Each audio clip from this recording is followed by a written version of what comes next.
सावधान, जो आप अपनी आंखों के सामने देख रहे हैं उसे देखने के लिए कलेजा चाहिए, क्योंकि ये किसी फिल्म की थ्रिलर सीन नहीं,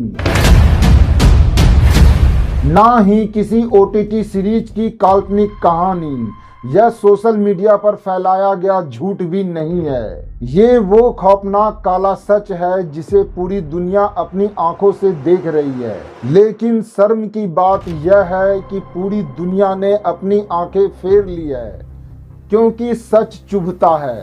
ये सच चैन छीन लेता है, रातों की नींद को हराम कर देता है। ये सच आज की लहूलुहान बांग्लादेश की डरावनी हकीकत है। जरा देखिए इस हकीकत को, जहां एक इंसान को भेड़िए की तरह घेर लिया गया।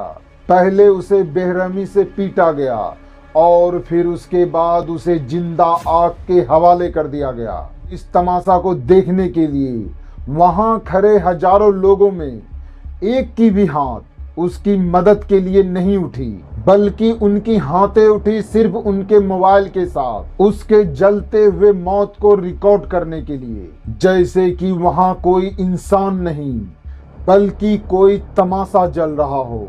ये हत्या इसलिए नहीं हुई कि उस व्यक्ति ने कोई कानून तोड़ा था, कोई अपराध किया था। ये हत्या इसलिए हुई और उस व्यक्ति का दोष इतना ही था कि वो व्यक्ति एक हिंदू था। और उस तस्वीर को देखने के बाद शायद आपको ऐसा लगेगा कि वहां की कानून अस्तित्व अब समाप्त हो चुकी है। यह घटना किसी अंधेरी गली का अपराध नहीं था, बल्कि यह सरेआम हुआ। चीखते चिल्लाते नारे और खामोश परे इंसाफ। यहाँ पर एक ऐसा संदेश निकलता है जो आपकी रूह को कपा देगा, आपके पैरों तली जमीन को सरका देगा। संदेश ये है कि अगर आज आप इस जुल्म को देखकर खामोश रह गए तो शायद कल किसी की भी बारी हो सकती है, क्योंकि अब इंसान की जान की कोई कीमत नहीं रही।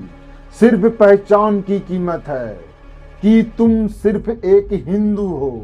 और उसकी भी पहचान क्या थी, वो भी सिर्फ एक हिंदू ही था। यहीं से एक सवाल खड़ा होता है कि क्या अब बांग्लादेश में भी हिंदुओं के लिए अब कोई जगह नहीं? क्या बांग्लादेश भी उसी आत्मघाती रास्ते पे आज चल पड़ा जिस आत्मघाती रास्ते पे कभी पाकिस्तान था? क्या 1971 के संघर्ष से निकला हुआ बांग्लादेश आज फिर से पाकिस्तान बनने की मोड़ पर है? वहां मारने वाले सिर्फ वो ही लोग नहीं थे जिनके हाथ में लाठियां थी, आग थी, बल्कि वहां आम जनता भी मौजूद था जो निहत्थे थे, लेकिन कोई कदम नहीं उठा।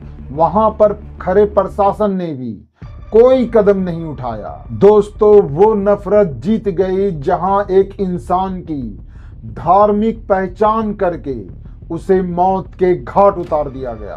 आज पूरा बांग्लादेश जल रहा है, लेकिन सवाल आपकी चुप्पी पे है।